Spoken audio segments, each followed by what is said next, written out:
coração de longe o ensinamento mais misterioso,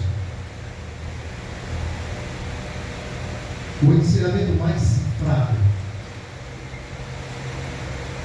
e portanto, sem o auxílio dele, e pouquíssimas foram as parábolas que ele mesmo explicou, e a parábola do semeador é uma delas, a do Evangelho que nós acabamos de ouvir. E sem o auxílio do seu Espírito Santo, as parábolas permanecem sempre uma incógnita para nós. Uma mensagem bonita, cujo alcance, porém, cujo sentido, cujo significado, cuja explicação, por nos faltarem, acabam tornando a mesma parábola um mistério inalcançável, intangível. Jesus fazia questão de ensinar para a multidão em parábolas. A sós, porém, ele explicava para os apóstolos o significado delas. Ele mesmo explica no capítulo 13 do Evangelho segundo Mateus, precisamente depois de explicar a parábola do semeador, por que ele fazia isso. O público que acorria a Nosso Senhor para ouvi-lo era, em sua grande maioria, constituído de pessoas de bom coração, disponíveis a Deus, dóceis ao Senhor, sentiam sede de Jesus e ficavam fascinadas com ele e com as palavras dele. Mas, no meio das pessoas de boa vontade, havia os opositores, os adversários, os inimigos de Jesus, aqueles que estavam à espreita para ouvir uma palavra que pudesse ser usada por eles para acusar Nosso Senhor. Sabendo disso, Jesus falava em parábolas. Ele mesmo explica nesse capítulo 13 de São Mateus, para que aqueles que ficaram insensíveis, duros de coração, ouvindo, não escutassem, vendo, não enxergassem, e assim não compreendessem a palavra de Jesus, o seu coração se endureceria, Cristo Senhor os curaria, Cristo Senhor os salvaria. A pedagogia de Deus para os que têm um coração dócil a Ele é uma. Para aqueles que são refratários a Ele, hostis a Ele, é outra. Todos nós sabemos a tática de uma boa professora que numa sala de aula tem alunos dóceis. Ela fica muito à vontade para explicar o assunto, para expor com uma didática que lhe é própria, fazendo com que os alunos interessados aprendam. Mas na outra sala de aula, turma difícil, de alunos que não querem nada com a vida, que estão pouco ligando para o que ela diz, que não estão interessados com nada, a pedagogia tem que ser outra. A linguagem tem que ser outra. E, portanto, a cobrança tem que ser outra. O impacto. É necessário para essa segunda turma a forma de correção, a forma do aprendizado. Requerem um outro caminho, uma outra tática, uma outra maneira de ensinar. Às vezes, determinadas pessoas só aprendem, primeiro, quando desconhecem, quando não entendem nada. E depois, quando cobradas, a arguição, a prova, a nota baixa, aí sim talvez seja o começo de uma busca de um autêntico interesse pela professora e por aquilo que ela ensina. Pronto. Eu espero que em poucas palavras tenha ficado claro por que Jesus, diante da multidão, em sua grande maioria, dócil, obediente, sedenta, busca o Senhor para aprender, para se extasiar com seu ensinamento.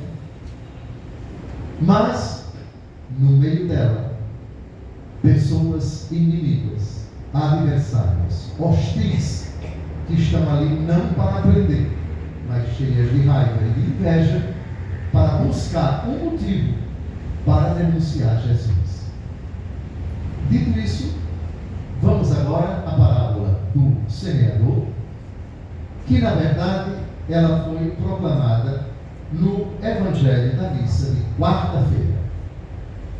O Evangelho de hoje é a explicação da parábola do semeador. Permitam, então, já que o Evangelho de hoje é a explicação, vamos à parábola enquanto tal. Mateus, capítulo 13, versículos de 1 a 9. O semeador saiu para semear. Enquanto semeava, algumas sementes caíram à beira do caminho, e os pássaros vieram e as comeram.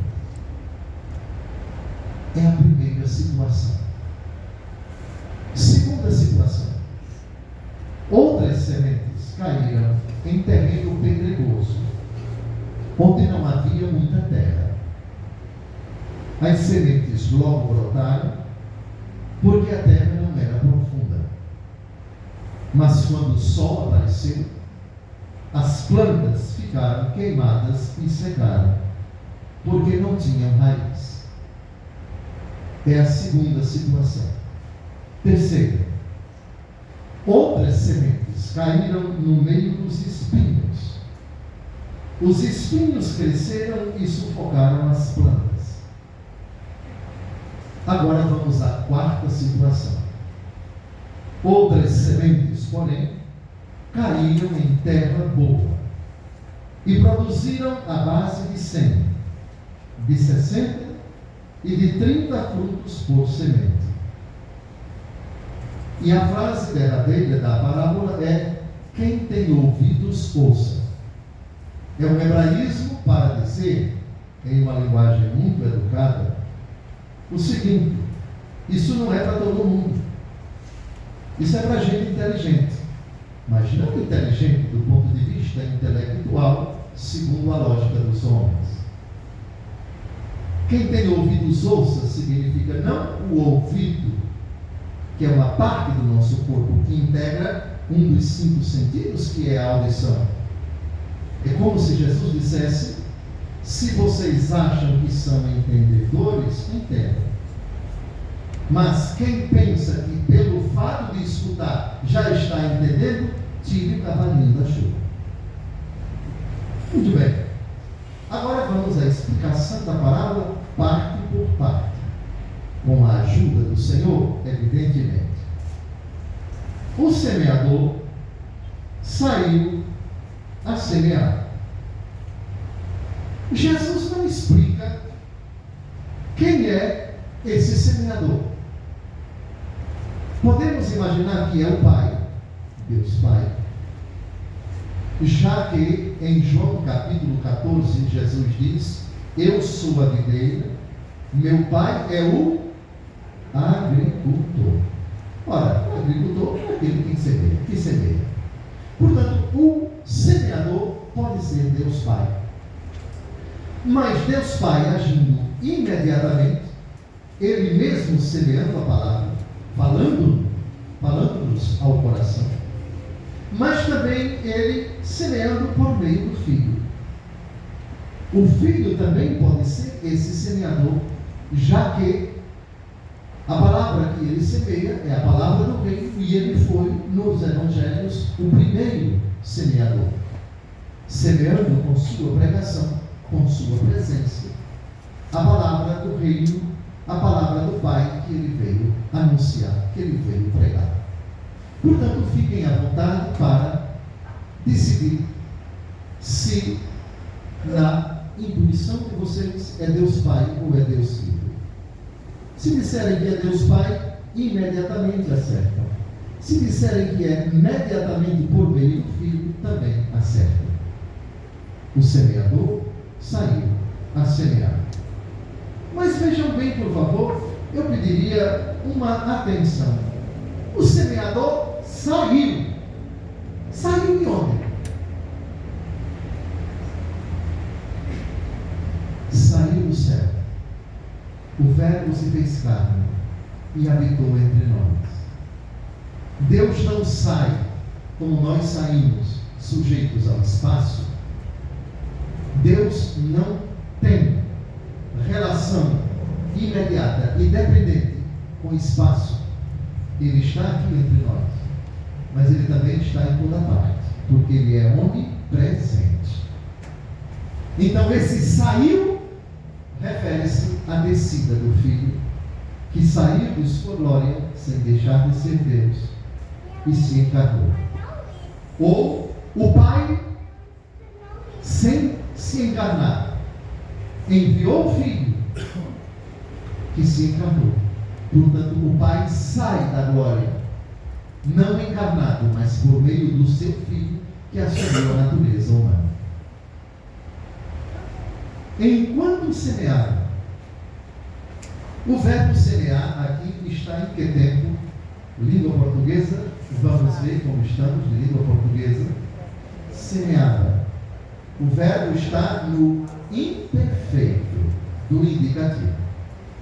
Imperfeito é um tempo passado continuado. Portanto, supõe uma ideia de continuidade enquanto semeava. A semeadura começa na criação e se estende até o derradeiro instante da história da humanidade. Porque o Deus que disse faça-se a luz é o mesmo Deus que acompanha as criaturas que ele fez vir à existência e as sustenta com sua providência divina. No nosso caso, o maior dos alimentos, o mais importante deles, aquele que Jesus cuidou de dizer ao diabo que lhe propora transformar as pedras em pães, nem só de pão vive o homem, mas de toda a palavra da boca de Deus, enquanto semeava. Portanto, o verbo imperfeito do indicativo engloba todos e cada um dos momentos da história da criação e da humanidade. Portanto, remonta a Adão e se estenderá até a última criatura humana que peregrinar nesta terra, até a vinda do Filho do Homem. Agora vamos às situações. A semente tem um potencial incrível. Todos nós sabemos, e recomendo, quem ainda não conhece a linda cidade de Petrolina, estado de Pernambuco, para dar um saltinho naquela bela cidade, com devido respeito a Juazeiro, do outro lado, mas Petrolina se destaca, dentre outras coisas, por uma produção geneticamente modificada de plantas e uvas, adaptadas àquela região, e uvas que dão o ano inteiro, uvas com sementes e uvas sem sementes, sementes geneticamente modificadas, fruto de uma pesquisa da nossa querida e gloriosa Embrapa, a empresa brasileira de pesquisa agropecuária.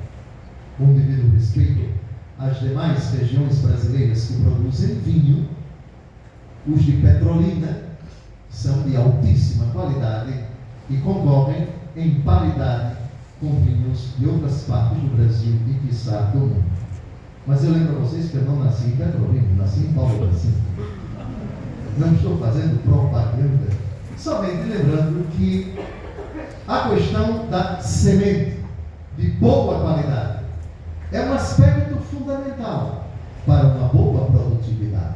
Todavia, a semente só não basta, é preciso haver uma concorrência de fatores, sem a qual, sem essa concorrência, a semente, por melhor que seja, por mais qualidade que ela tenha, ela não surtiria o seu efeito. Para que a semente de boa qualidade produza, é preciso que haja um solo fértil, adaptado à necessidade daquela planta. Algumas não podem ter terreno arenoso, areia, é preciso argila.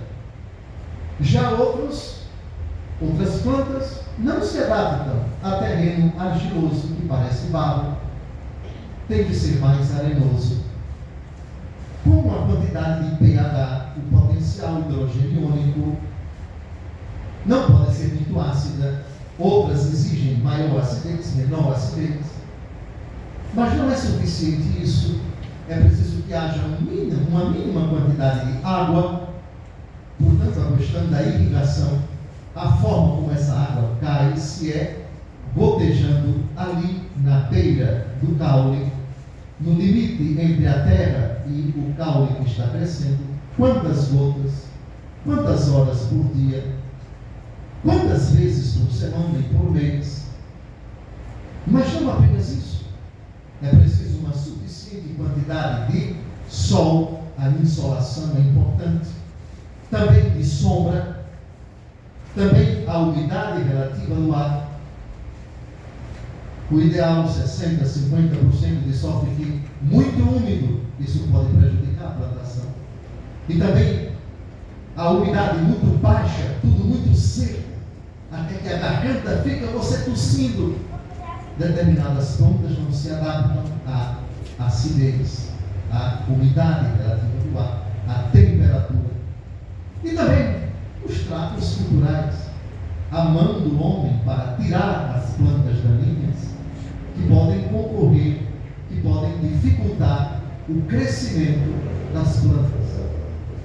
Eu citei tudo isso, recordando os meus tempos de agronomia na Universidade Federal de Alagoas, que saudade, apenas para dizer que sem um concurso de todos esses elementos, a semente, por melhor que seja, ela não dá frutos.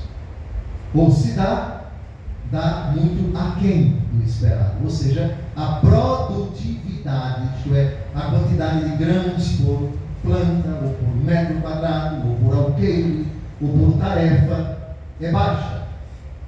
Agora transponham tudo isso para a nossa vida espiritual. Porque agora nós vamos entrar em cheio precisamente nisso. Por quê? Por exemplo, numa missa,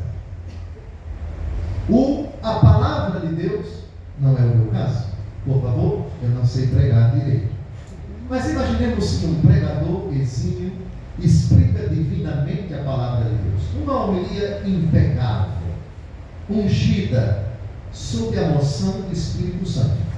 E, entre os fiéis, vários corações, vários terrenos, cada um com seu mundo, cada um com sua formação religiosa, defasada ou fortalecida, cada um também com o seu universo presente, suas dores, suas aflições, seus traumas, suas revoltas contra Deus, ou estando em paz com Deus.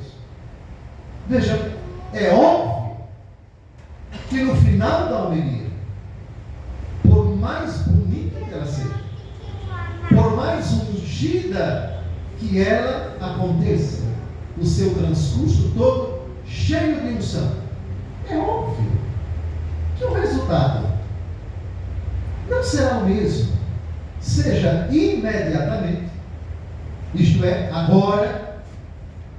Pode acontecer que no coração de alguém que está aqui ele crepite o tempo todo, como crepitaram os corações de Cleofas e seu companheiro, os discípulos de Emaús, não ardia o nosso coração quando ele nos falava as Escrituras pelo caminho?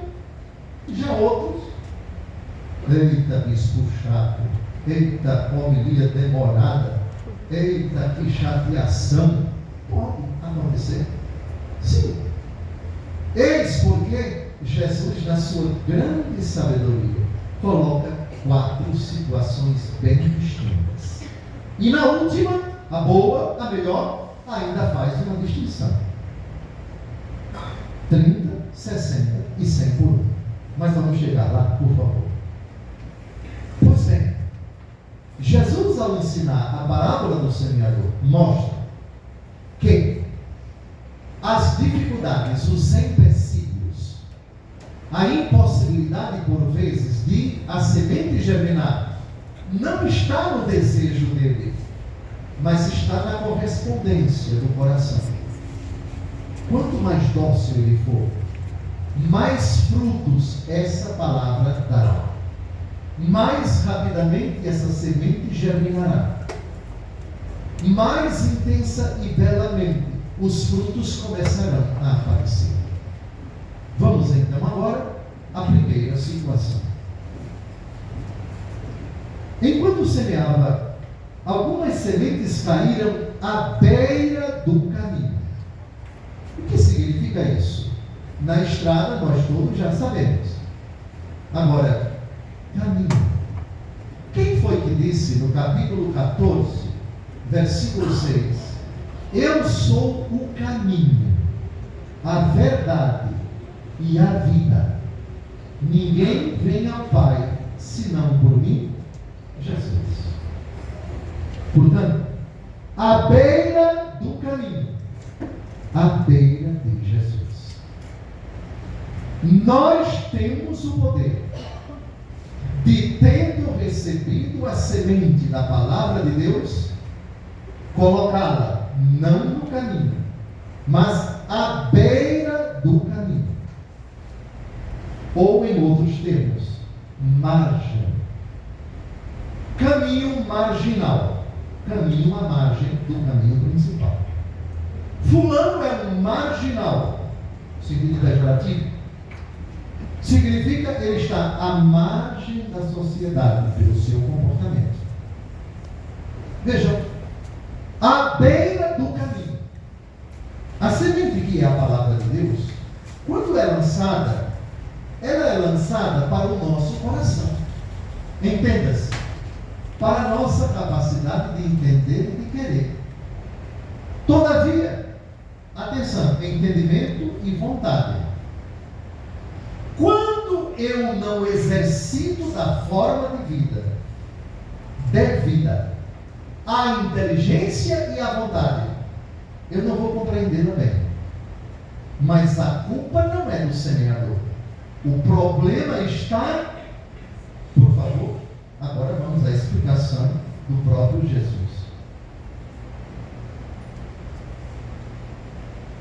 Ele diz: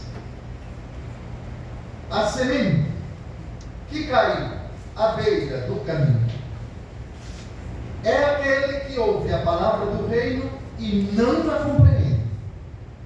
Vem o maligno e rouba o que foi semeado em seu coração. Este é o que foi semeado à beira do caminho. A compreensão das Escrituras não é fruto de um exercício intelectual, como a dizer, eu tenho que investigar, tenho que comprar livros de teologia, tenho que fazer um curso de escritura, seja por áudio, por vídeo ou presencialmente, para poder entender a Bíblia, como se ela fosse o resultado, o estudo para que se adquirisse conhecimento das Escrituras, se devesse fazer um exercício da razão. Não. A compreensão das Escrituras acontece de joelhos. Compreende-se a Escritura, Jesus disse, dou-vos graças, ó Pai, porque escondeste estas coisas dos sábios e entendidos, e as revelaste aos pequeninos. Sim, Pai, porque assim foi do vosso agrado. Ora, quem são os pequeninos? Não de tamanho, como se fosse um tamborete de forró, desse tamanho. Não. Os pequeninos de coração são aqueles que se assemelham à Santíssima Virgem Maria, que disse: eis aqui a serva do Senhor. Em mim se faça segundo a sua palavra. Pronto. Disponibilidade a Deus. É uma palavra encantadora. Eu talvez, Senhor, não saiba expressar com os meus lábios essa riqueza que chegou ao meu coração. Mas peço o teu Espírito para que ela frutifique em mim. Eu quero te obedecer. Quero viver desta palavra. Quero obedecê-la. Quero-a como norma de conduta na minha vida. Pronto. Esse vai compreender.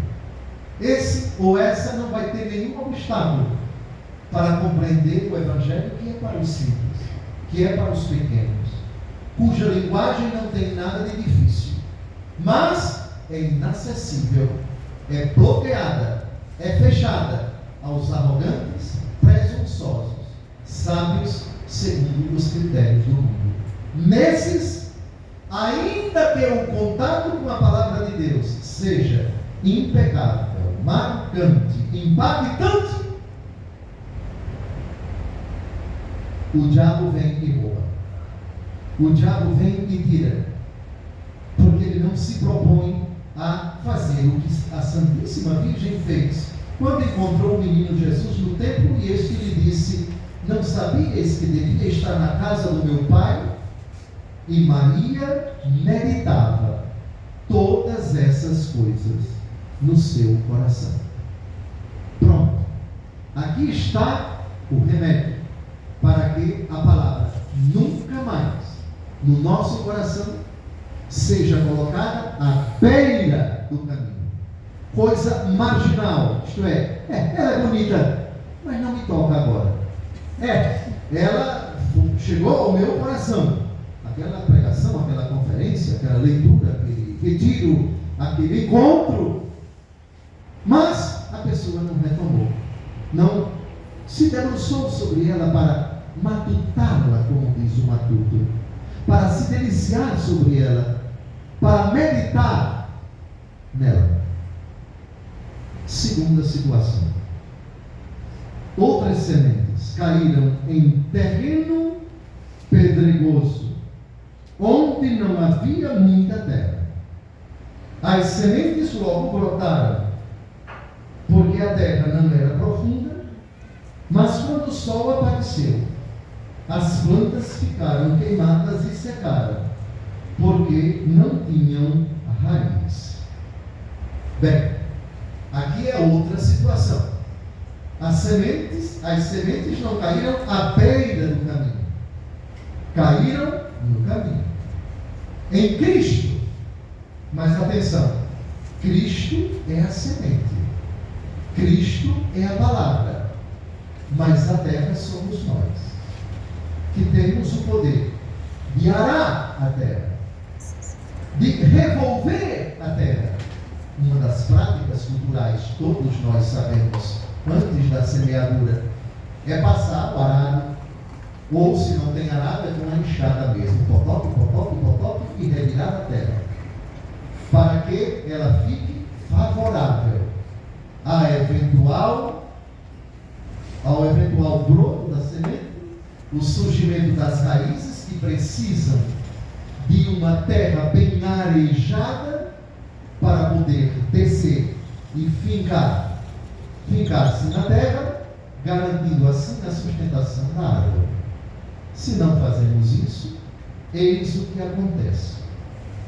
A semente que caiu em terreno pedregoso é aquele que ouve a palavra e logo a recebe com alegria, mas ele não tem raiz em si mesmo, é de momento.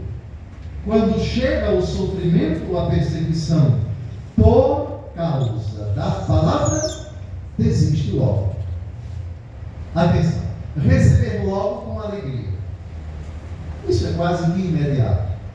A pregação, quando ela é boa, o pregador, quando ele é bom,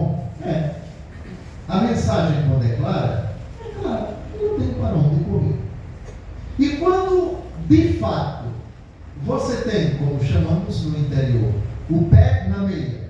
Isto é, a palavra trata de um argumento que eu precisava ouvir. Não que eu estou gostando de ouvir, mas que eu precisava ouvir. Hoje a homilia foi para mim. Hoje o assunto foi esse. A palavra foi clara. Ela me tocou. Ela me interpelou. Ela disse claramente, falou para mim.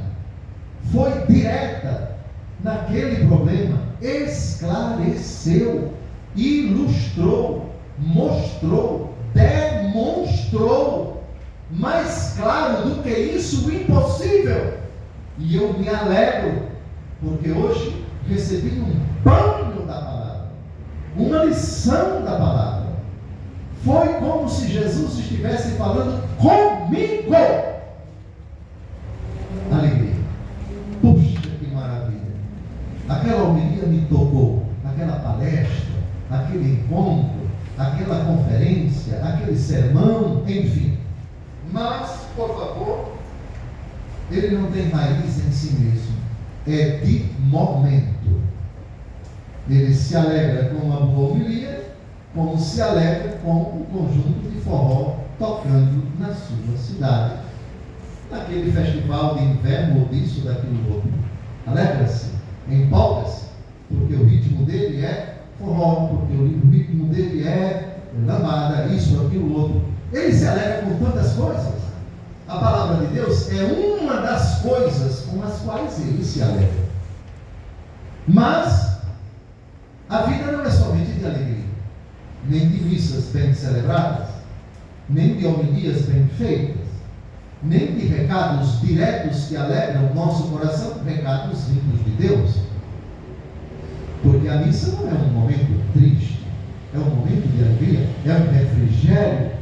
É um momento de fortalecimento, de buscarmos luzes, forças para a caminhada que é cheia de tormentos, de aflições, de agruras, de provações, de perturbações, de tentações. E é precisamente nessas situações que, quando chega o sofrimento ou a perseguição por causa da palavra, desiste logo. Vejam que Jesus fala de sofrimento ou perseguição. Sofrer por causa da palavra significa viver por ela e nos sofrimentos da nossa vida, por não abrirmos mão dos preceitos, das exigências do Evangelho, sofremos bastante. Ou seja, fulano está sendo tentado a sucumbir pela sua honestidade, sendo desonesto. Está sendo convidado a abrir mão dos seus princípios morais tão rígidos que ele assumiu desde a infância, que ele recebeu dos pais, e está experimentando precisamente na pele o preço que ele paga por ter seguido Jesus, diante daquele complô, daquele grupo, daquela maracutaia, daquelas pessoas que estão pouco ligando para Deus. Se ele se dobrar diante delas, se ele concordar com elas, ele não vai sofrer. Ao invés, se ele não abdicar dos seus princípios, ele sofrerá sofrimento ou perseguição. A perseguição é mais do que sofrimento, é um sofrimento bastante doloroso, porque tem como causa retaliação, vingança, alijamento, isto é, eu estou sendo deixado de lado, eu estou sendo hostilizado, estou sendo ameaçado, eu estou sendo, enfim, criticado, debochado, ironizado, escarnecido por ser cristão, por pertencer a Deus, por não abrir mão dos princípios que regem a minha vida e que são os princípios do Evangelho. Pronto. Nessas situações, é óbvio, se ele sucumbe, se ele coopta, obviamente que a semente não vai germinar. Ou seja, ela germinou só um pouquinho, mas a terra não era funda. Isso se chama superficialidade. aquela mentalidade do cristão que acha que o cristianismo é oba-oba. Eu até entendo, em determinados encontros, haja música, haja louvor, etc. Quem já participou de um cenáculo mariano quando era padre em Palmeira dos Índios sabe, é importante sim, no encontro, que haja música, que todo mundo bata palmas, etc., que alegria e assim por diante. Mas quem já participou desse cenáculo sabe da minha preocupação. Quem era que eu levava para lá para pregar? Henrique. Dom Henrique Soares da Costa. Dos 14 cenáculos, 11 foram pregados por ele. Depois ele se tornou bispo, foi para Palmares. Eu não tive mais a alegria de ter o meu grande amigo de 30 anos comigo, pregando o cenáculo, porque ele virou bispo. 1 ano depois, 2 anos depois, eu aqui acabei virando bispo também. Pois bem, a preocupação era a pregação. E a pregação de Dom Henrique, vocês sabem como era tocante, como era dura, como era enérgica. A preocupação é essa. Pois bem, amados, a impossibilidade de a semente germinar nessa segunda situação é mais que óbvia.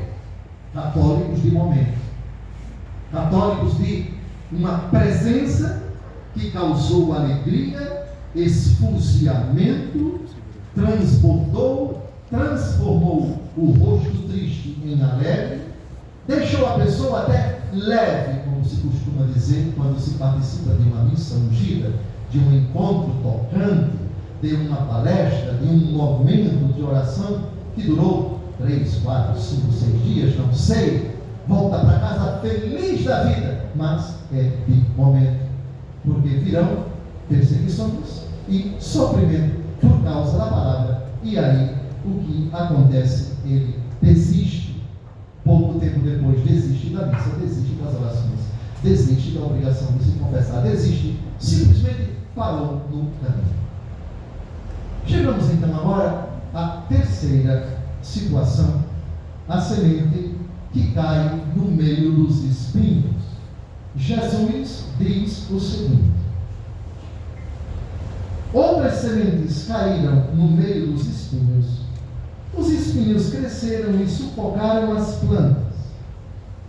Espinhos, realidades exteriores à semente, realidades circundantes, que Jesus explica dessa maneira.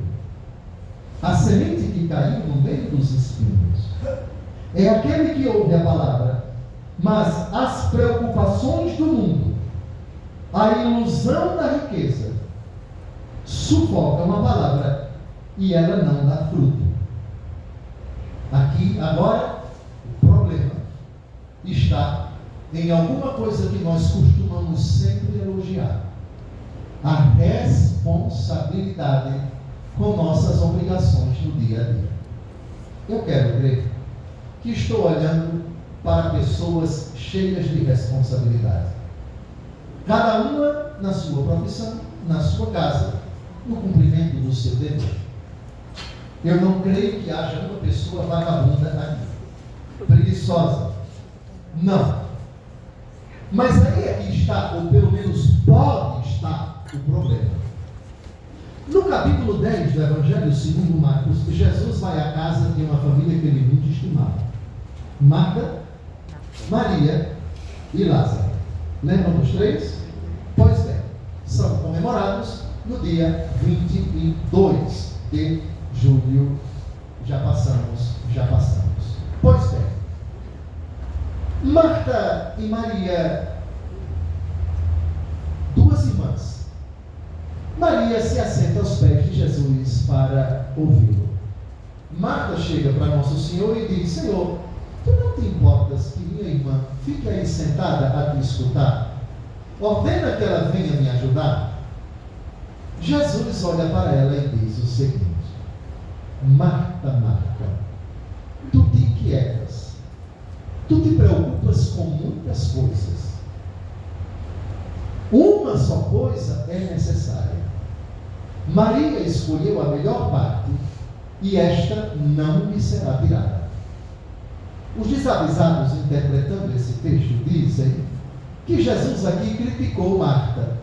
Não criticou Marta. Jesus elogiou Marta, a dona da casa, diante de visitas tão ilustres. Muita gente, pelo menos umas 20 pessoas, Jesus, mais 12 apóstolos, já vão 13. As mulheres piedosas que seguiam nosso Senhor. Susana, esposa de Cusa, procurador de Herodes, Maria Madalena, as outras Marias. É óbvio que a dona da casa precisa de ajuda para cuidar da comida. A logística, como nós chamamos em linguagem militar, é toalha aqui, é sabonete acolá, é talher, é prato, é isso, é aquilo outro. Todos vocês sabem, e sobretudo Jesus na casa dela. É lógico que ela estava a 1000 atarefada. Jesus não criticou Marta por isso. Marta, Marta, tu te inquietas. Ou seja, é uma constatação. Quem é que não se inquieta diante de preocupações, de responsabilidades? Quem é que não quer que tudo saia bem feito? Quem é que não quer agradar? Quem é que não quer tratar com todo o mimo visitas tão ilustres em sua casa? Tu te inquietas. Isso não é uma crítica. Tu te preocupas com muitas coisas. Isso também não é uma crítica. Antes, ocupação é tarefa. Para você fazer bem feito uma coisa no final do ano, você tem que se preocupar. Isto é, antes, você tem que se preparar. Essa homilia eu preparei na semana passada em Brasília. E para isso, tinha que fazer o exercício de memorizar para não fazer aquele discurso doido, ou seja, para expor as ideias na cabeça. Digitar no computador o que eu vou falar, depois isso, e depois memorizar, e depois rezar, evidentemente. É o bispo preocupado para não chegar aqui e fazer feio, para não chegar aqui e fazer uma homilia malafrojada, como diz a minha mãe, lá em Paulo-Casim, ou coisa triste, uma coisa mal feita. Pois bem, preocupado. Quem vai fazer o concurso no final do ano tem que estar preocupado, estudando. Ele está preocupado com o encerramento da festa, que vai ser domingo. Domingo não está preocupado. Já viu 4 flores ali, mal de espaço para não parlamentar de tanta coisa que tem lá na sacristia. Todos nós nos preocupamos. Jesus não criticou Marta por estar preocupada. Despreocupação é pecado. Mas onde está a crítica? A crítica está aí. Marta, Marta, tu te preocupas e te inquietas com muitas coisas. É como se Jesus dissesse: parabéns, você está preocupada com a casa. Parabéns por estar inquieta.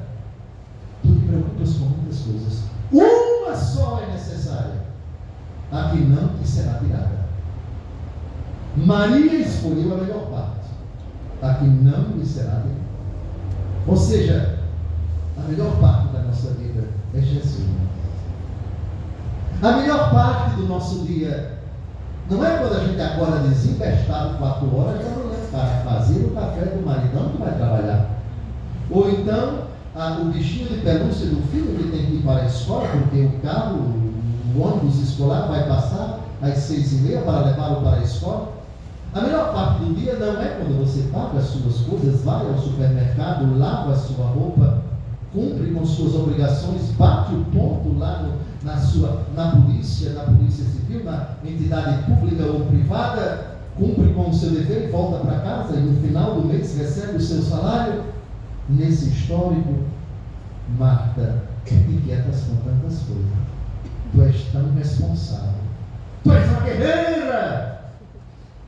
Mas uma só coisa é necessária. E tu não encontras tempo para esse necessário. O único que não vai ser tirado. Maria escolheu a melhor parte. E essa não lhe será tirada. Maridos, a melhor parte da vida de vocês não é a esposa, porque elas vão ser tiradas, viu? Ou os maridos vão levar o corpo da esposa para o cemitério, ou é o contrário, viu? Você vai ser tirada, vai. Vai. A melhor parte da sua vida não é ser esposo. Ele é uma parte importante. Uma só coisa é necessária. Portanto, à luz da fé, marido não é necessário. Bispo não é necessário. Esposa não é necessário. Filho não é necessário. A luz da fé, uma só coisa é necessária. Ou seja, o que Jesus quer dizer é o seguinte: Marta, eu não estou pedindo para você ser inquieta, não deixar de ser inquieta. Eu não estou pedindo para você ser despreocupada. Eu só estou pedindo que você organize o seu tempo, de sorte que ao longo do dia eu tenho espaço na sua vida, porque eu sou o único necessário. É hora de rezar. Tá com beliscão no marido? Acorde, sujeito. Rezar, rapaz. Não, vá rezando, vá rezando. Tá bom, vá rezando. Você não quer responder? 2 em 2 minutos, um beliscão, porque se ele cochilar, ele acorda.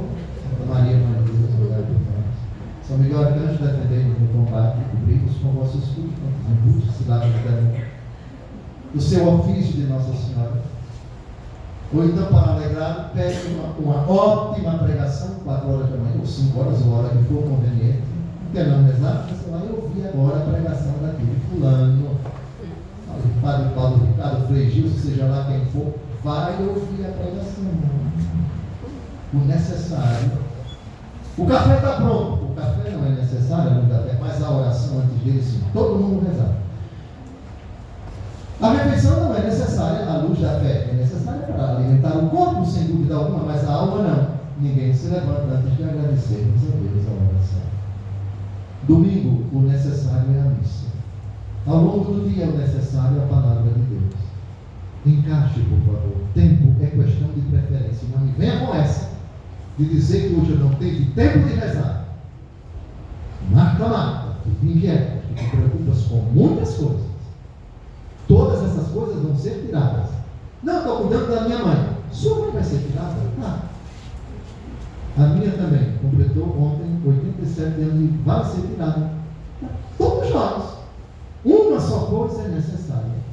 Maria escolheu a melhor parte e essa não lhe será tirada. E devo lembrar a vocês, voltando agora para a parábola, que essas coisas importantes, o nosso afã, e por favor, aqui, a ilusão da riqueza, as preocupações do mundo, sufocam a palavra e ela não dá fruto.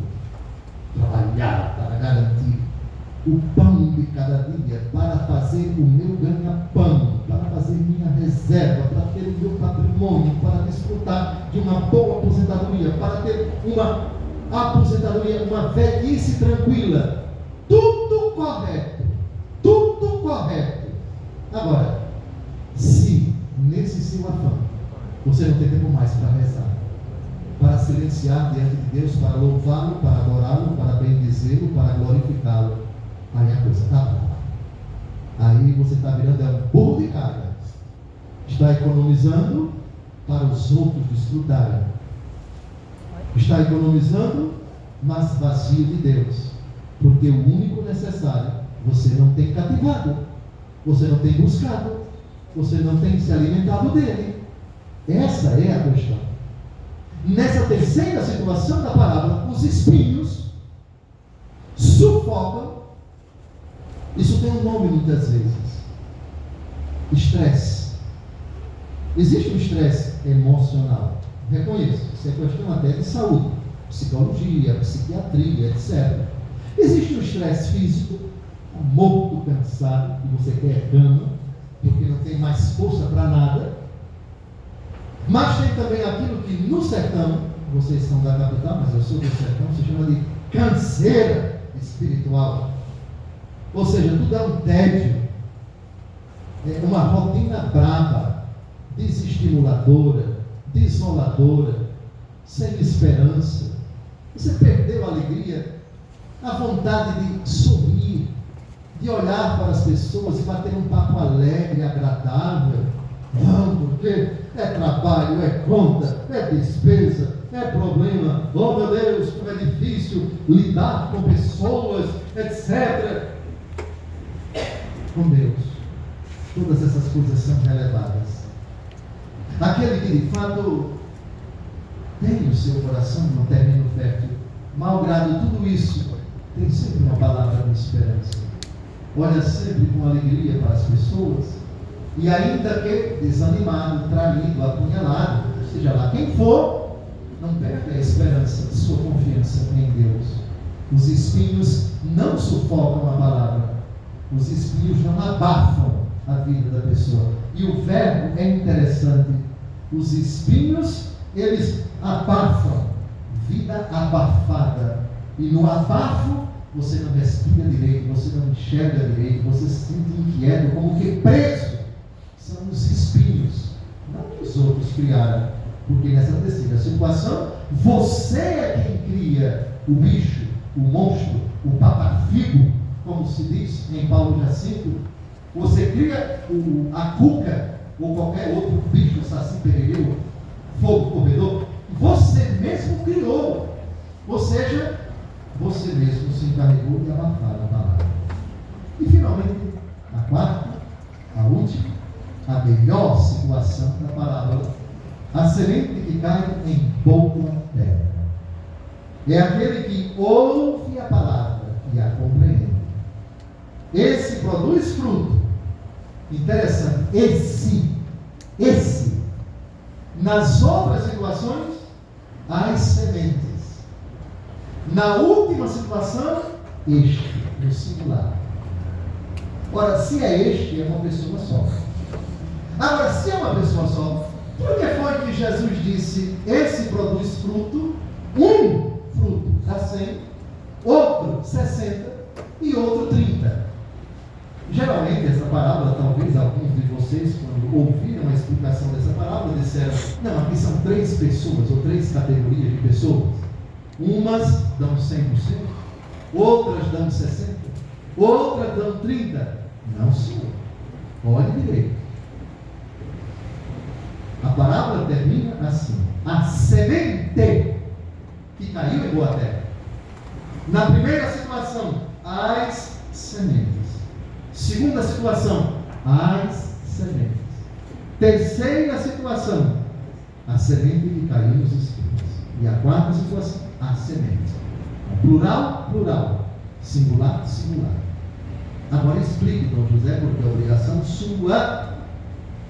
Como é que numa única pessoa a semente ora dá 100, ora dá 60, ora dá 30 por 1? Vejam bem.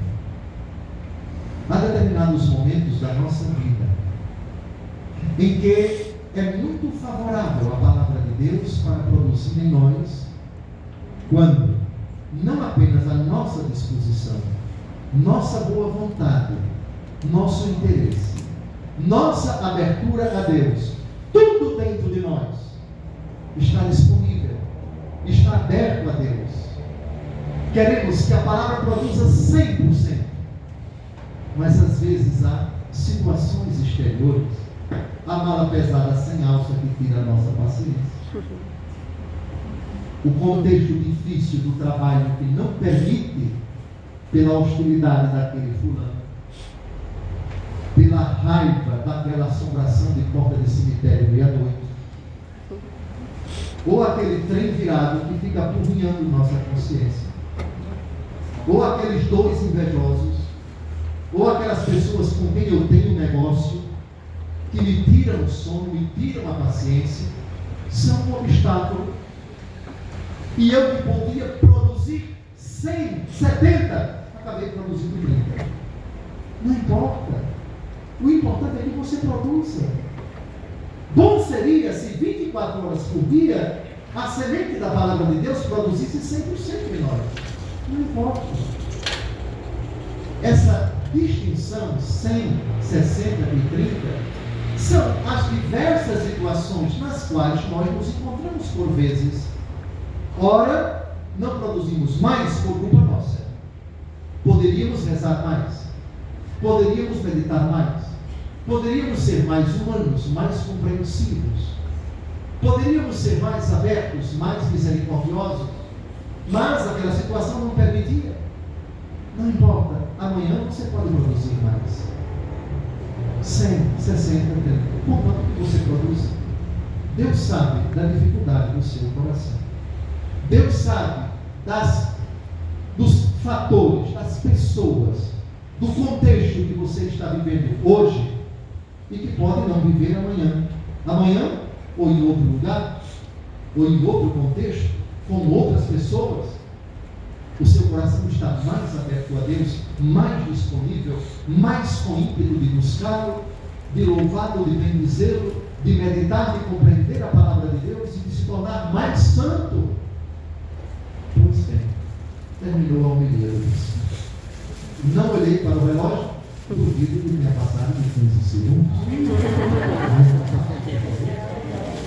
Mas, por favor, eu peço a todos vocês, em nome de nosso Senhor Jesus Cristo. Senhor, só tu tens palavras de vida eterna. Cantamos no Salmo, não foi? Senhor, que essa palavra, ainda que transmitida com uma certa demora da parte daquele bispo, não importa. Ainda que lida, meditada, acessada com o seu celular, lembrem-se sempre, o ministro está a serviço da palavra. Servos é o que nós somos. O servo passa com suas limitações, com sua pequenez, com sua debilidade, com sua ignorância. E eu me julgo um desses ignorantes. Mas Deus se utiliza desses pobres servos. Quaisquer que sejam as situações, as circunstâncias em que Deus vos fala, prestai bem atenção. Se a palavra é do Senhor, não estou falando de palavra ideologizada, politizada, deturpada, não, a palavra límpida, a palavra de Deus, que chegou ao coração, como a primeira leitura de hoje, recordando os 10 mandamentos, tudo tão bem explicado. Senhor, essa palavra não caia por terra, ajuda-me a meditá-la com a força do teu Espírito, eu sempre compreenderei, e tu sabes da disponibilidade do meu coração, do contexto também difícil, no qual eu me encontro muitas vezes. Eu quero produzir, Senhor. Eu quero produzir 30, 60, 100 por um. 60, 30 e 100, 60 e 30 não são 3 categorias de pessoas, são 3 situações na vida de uma mesma pessoa. Caminhem para isso, não desanimem. Grandes coisas o Senhor pode operar no coração de vocês diante da palavra. Peço, imploro, ela que foi e é o fascínio da minha vida. Se existe algo que me encanta, Bíblia Sagrada, palavra de Deus escrita, ela seja o objeto das atenções, da meditação de vocês, e sejam seletivos. Eu peço a vocês, escolham e gravem bons pregadores, em língua portuguesa e em outras, para quem sabe falar, ou compreender. Mas tenham sempre como salvos aqueles links, aquelas pregações. E temos bons pregadores, viu? Eu não posso dizer os nomes, mas temos. E vocês que não são bobos, tratem de escolhê-los. Os vivos e os falecidos também. Por favor, incluam o Henrique também, pelo amor de Deus, como ótimo pregador. Os falecidos, bons pregadores. E os vivos também, bons pregadores. Não se limitem apenas a uma boa homilia na missa. Que é o ideal, por favor, que é o ideal. Porque em cores, pessoalmente, o impacto é bem diferente. Além do que, a própria Eucaristia, que quem está devidamente preparado pode comungar. O bispo acabou a homilia. Queiram perdoar a demora da homilia, mas não peço perdão a vocês pela palavra que saiu dos lábios do bispo de uma pregação longa. Louvado seja nosso Senhor Jesus Cristo. Para sempre seja louvado.